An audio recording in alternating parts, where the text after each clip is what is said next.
Hi everyone, आपका भाई Ali is back with another video. और आज की ये वीडियो बनाने का मेन पर्पस ये है कि मुझे काफ़ी ज़्यादा मैसेजेस आ रहे थे इंस्टाग्राम और फेसबुक के ऊपर कि अली भाई कोई वीडियो बनाएं कि हम यूके कैसे आ सकते हैं या यूके में एडमिशन कैसे ले सकते हैं, यूनिवर्सिटी का प्रोसेस कैसा होता है, या हम पीआर के लिए क्या ऑप्शंस हैं, या स्किल्ड वर्कर वीज़ा कैसे ले सकते हैं, एक्सेट्रा एक्सेट्रा।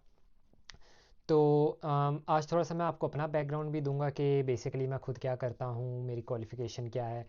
तो मैं पिछले 3 साल से क्या नाम है अपनी एजुकेशनल कंसल्टेंसी की फर्म भी चलाता हूँ, जिसमें मैं पूरे दुनिया से जो है स्टूडेंट्स को एडमिशन दिलवाता हूँ इन यूके की यूनिवर्सिटी में और अमेरिका की यूनिवर्सिटीज़ में। प्लस मैं as a consumer finance adviser भी काम करता हूँ ये यूके के अंदर एक बैंक के अंदर। मैंने एसीसीए किया हुआ है और मैं एक अकाउंटेंट भी हूँ। और इस तरह मेरा काफ़ी क्या नाम है एज अ ऑडिटर भी एक्सपीरियंस है और एज अकाउंटेंट भी एक्सपीरियंस है। तो मेन आज ये वीडियो बनाने का मकसद हमारा ये है कि क्या नाम है आज मैं आपको फुल डिटेल में जो है ना स्टेप बाय स्टेप बताऊंगा कि हम यूके की यूनिवर्सिटीज़ में एडमिशन कैसे ले सकते हैं। तो अगर आपको आज मैं एक चीज़ पूछना चाहूँगा कि do you think applying in the UK universities is as simple as submitting documents या filling out the form, the application form? अगर आपका आंसर येस है तो मेरे पास आपके लिए एक न्यूज़ है, क्योंकि हर साल हज़ारों स्टूडेंट्स की एप्लीकेशन रिजेक्ट होती हैं। वो इसलिए रिजेक्ट नहीं होती कि क्या नाम है वो क्वालिफाइड नहीं है। वो बेसिकली एक सिंपल स्टेप है जो कि मोस्ट स्टूडेंट्स जो हैं वो स्किप कर जाते हैं, जिसकी वजह से उनकी एप्लीकेशन रिजेक्ट हो जाती है। और आज इस वीडियो के अंदर मैं आपको वॉक थ्रू करूँगा इंटायर यूके का एडमिशन प्रोसेस जो है स्टेप बाय स्टेप, और एट द एंड में आपको वो एक क्रूशल स्टेप जो है वो भी रिवील करूँगा कि वो आप कैसे अपनी जो है एप्लीकेशन को मेक एंड ब्रेक से जो है ना बचा सकते हैं। अच्छा, तो मैंने ये इंटायर प्रोसेस को क्या नाम है ब्रेक डाउन किया है 6 स्टेप्स के अंदर। तो जो पहला स्टेप है वो है कि अपनी यूनिवर्सिटीज़ को रिसर्च कैसे करना है। Very first step is choosing the right university. तो trust me, most of the students go wrong here. और क्योंकि और सारी यूके की यूनिवर्सिटी ऐसे एक जैसी नहीं है, वो इस तरह के there are top tier universities जैसे कैम्ब्रिज, यूसीएल, इम्पीरियल, या क्या नाम है एलएसई।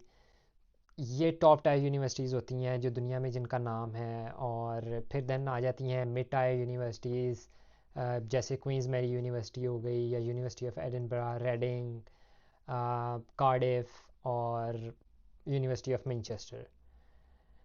फिर आ जाती हैं लोअर टायर जो कि जिसमें किसी का भी एडमिशन हो जाता है इजीली उसके। उसमें आ जाती हैं University of Nottingham, University of Lincoln, University of West London, University of East London, University of East Anglia, और London Metropolitan University, University of Bedfordshire, University of Huddersfield, and University of Hertfordshire. तो इस तरह की different different छोटी universities कई हैं हज़ारों जो आपको मिल जाएंगी जिसमें आपका इजीली एडमिशन हो सकता है। Now the university you choose doesn't affect your study, it affects your chances of job opportunities in the future, and as well as your chances of PR. So make sure you shortlist the universities based on their global ranking and their graduate employability rate, and the of course your budget. So remember, your choice is going to decide your tomorrow. तो ये बहुत ही important है कि आप अपने budget के हिसाब से और यूनिवर्सिटी की रैंकिंग देख के और उसकी क्या एम्प्लॉयबिलिटी है, रेट है, कि अगर आप उधर यूनिवर्सिटी से पढ़ के लिख लें तो आपको कितने चांसेस है कि आपको जॉब मिल जाए इजीली। ऑब्वियसली जितनी हाई यूनिवर्सिटीज़ होती हैं, जितनी टॉप टायर यूनिवर्सिटी होगी, उससे ऑब्वियसली आपके ज़्यादा चांसेस इंक्रीज़ हो जाएंगे आपके जॉब लेने के। अच्छा, हम फिर चलते हैं अपने नेक्स्ट स्टेप की तरफ, जो कि है चेकिंग द रिक्वायरमेंट्स के एंट्री रिक्वायरमेंट्स क्या हैं। अच्छा, फॉर अंडर ग्रेजुएट प्रोग्राम्स आपको जनरली रिक्वायर्ड होता है ए लेवल्स और क्या नाम है या फिर इंटरमीडिएट क्वालिफ़िकेशन। प्लस आपको अपने इंग्लिश लैंग्वेज का प्रूफ देना होता है, जो कि आप आइल्स कर सकते हो, या क्या नाम है बिलिंगुअल एक टेस्ट होता है, वो भी कुछ यूनिवर्सिटीज़ एक्सेप्ट करती हैं, वो आप कर सकते हो with a minimum band of 6 चाहिए होता है आपको बैचलर्स के लिए। कुछ यूनिवर्सिटीज़ 5.5 भी एक्सेप्ट कर लेती हैं, पर वो ज़्यादा लोअर टायर होती हैं यूनिवर्सिटीज़। मिड टायर यूनिवर्सिटीज़ आपको 6 या 6.5 ही रिक्वायर्ड करती हैं मोस्टली। और जो टॉप टायर यूनिवर्सिटीज़ हैं उनकी तो और भी ज़्यादा हाई रिक्वायरमेंट होती है, क्या नाम है, इन रिगार्ड्स टू बैंड्स। और जो पोस्ट ग्रेजुएट प्रोग्राम्स होते हैं, मोस्ट यूनिवर्सिटीज़ जो हैं वो बैचलर्स मांगती हैं। उसमें ज़्यादातर रिक्वायरमेंट होती है 2/2 हो आपका जीपीए, या क्या नाम है 2:1 हो डिग्री आपकी। तो वही बात आ गई कि क्या नाम है, उसमें भी फिर यूनिवर्सिटी पे डिपेंड करता है कि क्या नाम है आपकी यूनिवर्सिटी का टायर कैसा है। अगर टॉप टायर यूनिवर्सिटी है तो वो ओबियसली उसकी रिक्वायरमेंट ज़्यादा होती है, उसमें फिर वो GRE जी मैट ये भी रिक्वायरमेंट रखते हैं। और 6.5 मिनिमम ओवरऑल उनकी होती है, 6.5 से लेके 7.5 रेंज आइल्स की। तो जो छोटी यूनिवर्सिटीज़ होती हैं जैसे लोअर टायर यूनिवर्सिटीज़ होती हैं वो 5.5 और 6 आइल्स भी कर लेती हैं एक्सेप्ट। एक इसमें इनसाइडर टिप ये है कि क्या नाम है, सम यूनिवर्सिटीज़ जो है ना वो एक्सेप्ट करती हैं MOI, जिसको कहते हैं medium of instruction letter. Medium of instruction letter क्या होता है कि अगर आपकी previous education is taught in English, then आपको आइल्स की जगह MOI दे सकते हो। इससे आपका टाइम भी सेव होते हैं, पैसे भी सेव हो जाते हैं, क्योंकि आपको पता ही है आजकल आइल्स की फ़ीस भी बहुत ज़्यादा हो गई है, और आइल्स में फिर आपको टाइम भी लगता है, मेहनत भी लगती है ओबियसली। पर ये है कि हर यूनिवर्सिटीज़ ये MOI जो है एक्सेप्ट नहीं करती। ये सर्टन यूनिवर्सिटीज़ हैं जो एक्सेप्ट करती हैं, वो आपको मैं इंशाल्लाह एक वीडियोज़ अलहदा से बनाऊँगा, तो उसमें भी फिर मैं आपको बता दूँगा कि कौन कौन सी यूनिवर्सिटीज़ वो एक्सेप्ट करती हैं या नहीं करती। अच्छा, तीसरा स्टेप फिर हमारा आ जाता है कि application portals. Okay, step 3 is submitting your application.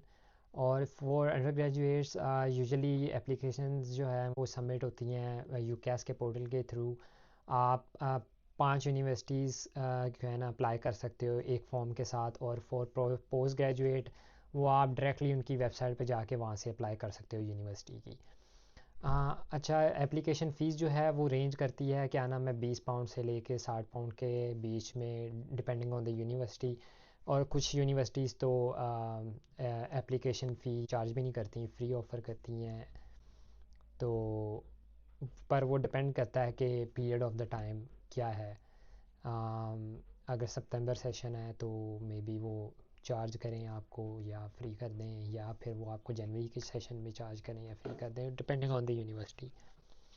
अच्छा, the application fee can range between 20 pound to 60 pound, और वो डिपेंड करता है यूनिवर्सिटी के ऊपर। और कुछ यूनिवर्सिटीज़ तो फ़ीस चार्ज भी नहीं करती, क्योंकि certain time of the year जो है ना उन्होंने अट्रैक्ट करना होता है स्टूडेंट्स को। तो वो पार्ट जो है ना वो ये है कि डोंट रश द एप्लीकेशन, क्योंकि एक भी एरर अगर आपकी एप्लीकेशन में आएगा ना तो वो वीक्स के लिए डिले कर सकता है आपकी एप्लीकेशन को। तो क्या नाम है, आराम से तसल्ली के साथ हर चीज़ को चेक करो, make sure everything is right, सारे डॉक्यूमेंट सही हैं, आपने जो एप्लीकेशन फ़िल की है वो सही फ़िल की है, अपनी डिटेल्स को चेक करो दोबारा दोबारा।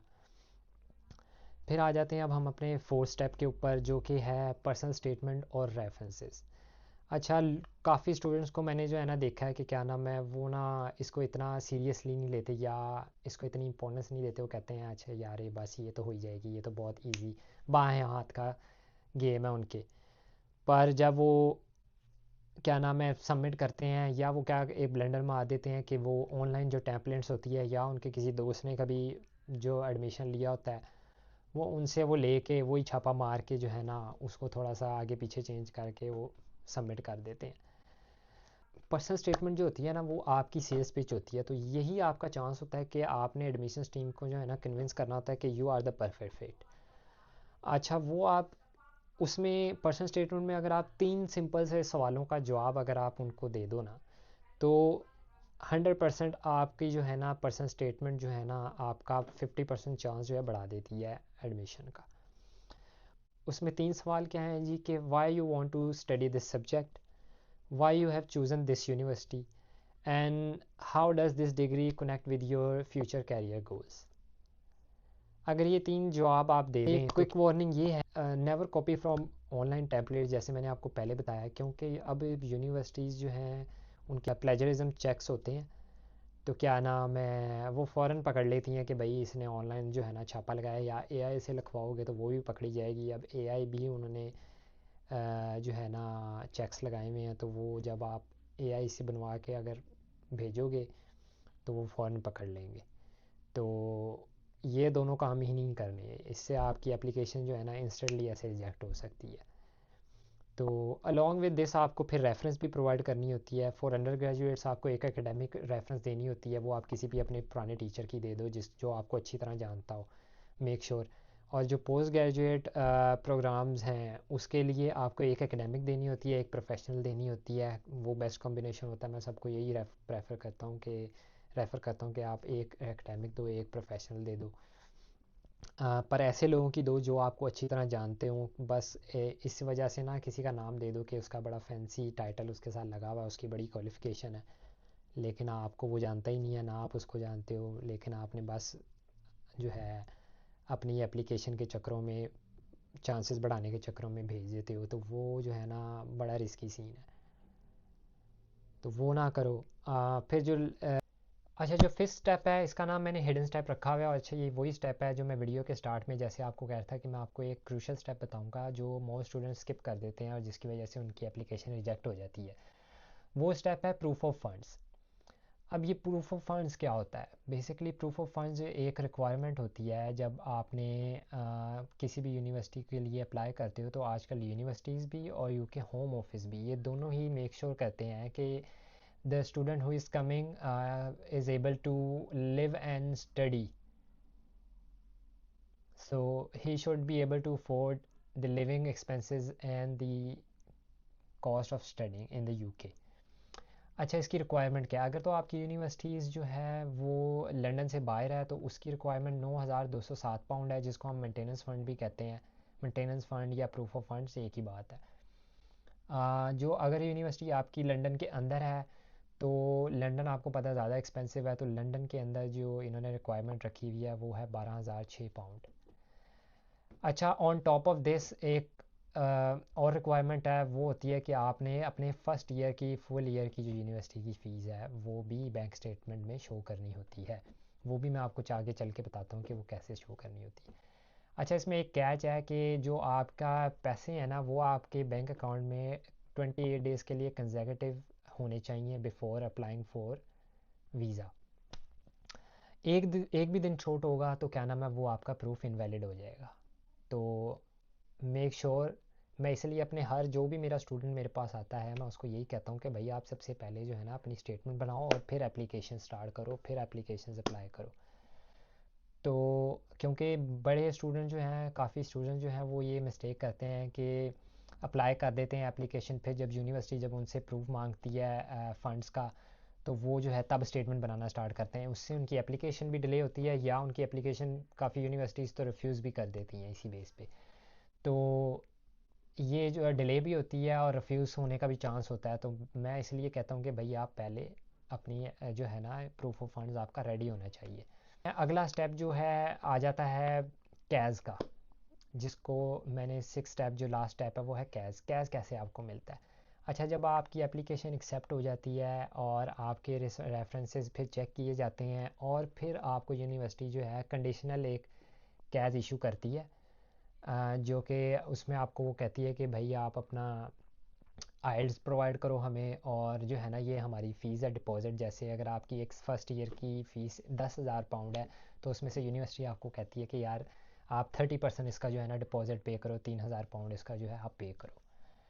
तो वो आप डिपॉज़िट पे करते हो तो वो फिर उसकी बेस पे आपको जो है वो प्रॉपर जो असल कैज़ है कैज़ इशू करती है, CAS, जिसको हम कहते हैं confirmation of acceptance of studies. तो वो आपको मिलता है, उसको आपने संभाल के रखना है क्योंकि वही आपकी गोल्डन टिकट है और उसी की बेस पे जो है ना आपने अपना वीज़ा अप्लाई करना होता है। उसमें फिर और भी डॉक्यूमेंट्स होते हैं जो आपने साथ लगाने होते हैं। वो वीज़े के लिए कौन कौन से आपने डॉक्यूमेंट्स कैश के साथ लगाने हैं, उसके लिए मैं एक अलग से वीडियो बनाऊंगा। तो उसमें मैं आपको फुल डिटेल में बताऊंगा कि आपने कौन कौन से सर्टिफिकेट कैसे कैसे बना सकते हो जो आपने लगानी है, जिससे आपकी एप्लीकेशन इजीली एक्सेप्ट हो जाती है। आपके 100% चांसेस होते हैं एक्सेप्ट। अब लास्ट में हम ये सारे रिकैप कर लेते हैं कि क्या क्या स्टेप्स हैं जो आपने करने हैं और एडमिशन लेने के लिए। तो सबसे पहले था कि रिसर्च करनी है आपने यूनिवर्सिटी की, और अपनी यूनिवर्सिटी शॉर्टलिस्ट कर लो। फिर चेक करो यूनिवर्सिटी की रिक्वायरमेंट क्या है। फिर आपने अप्लाई करना है, कैश से या डायरेक्टली अप्लाई करना है, वो आप पे डिपेंड करता है। फिर आपकी पर्सनल स्टेटमेंट जो है आपने वो आपकी रेडी है, वो काफ़ी स्ट्रॉन्ग होनी चाहिए। फिर आपके रेफरेंसेस आपने अरेंज करके रखने हैं। आपके रेफरेंसेस अरेंज करो या अरेंज हैं तो उनको चेक कर लो। फिर आपने जो अपना प्रूफ ऑफ फंड्स देना है वो आपका जो है इन एडवांस रेडी होना चाहिए। और फिर जब आप सारी ये रिक्वायरमेंट यूनिवर्सिटी की पूरी कर देते हो तो आखिरी स्टेप होता है आपको यूनिवर्सिटी कैश कंडीशनल कैश देती है। फिर वो कंडीशनल कैश की जब आप फ़ी पे कर देते हो और जब सबमिट कर देते हो आइल्स का डॉक्यूमेंट, तो फिर आपको वो प्रॉपर कैश इशू करती है, जो कि आपने अपने बाकी डॉक्यूमेंट्स के साथ लगा के टीबी वगैरह, आइल्स, अपने क्या नाम है एजुकेशन डॉक्यूमेंट्स और करेक्टर सर्टिफिकेट, एफिडेविट और आपकी बैंक स्टेटमेंट के साथ आपने लगा के वीज़ा अप्लाई करना होता है। अच्छा, रिमेंबर कि अपना जो हिडन स्टेप आपका जो है बेसिकली प्रूफ ऑफ फंड्स, वो नंबर वन रीज़न होती है एप्लीकेशन फ़ेल होने की। तो don't be part of that 60% student जिनकी एप्लीकेशन रिजेक्ट होती है। मेक श्योर दैट कि क्या नाम है आपके 28 दिन की स्टेटमेंट पूरी प्रॉपर रेडी हो, उसमें कोई गैप ना हो। तो now here the exciting part. In my next video जो है I will break down the difference between top tier, mid tier और क्या नाम है लोअर टायर यूनिवर्सिटीज़, और उससे आपकी क्या नाम है जॉब अपॉर्चुनिटीज़ कैसे डायरेक्टली इफ़ेक्ट होंगी, या आपका जो पीआर के चांसेस हैं वो कैसे इफ़ेक्ट होते हैं। So make sure to subscribe and hit the bell icon and stay tuned. Your future in the UK starts with the right information, and I'm here to guide you every step of the way. Thanks for watching. I will see you in the next video.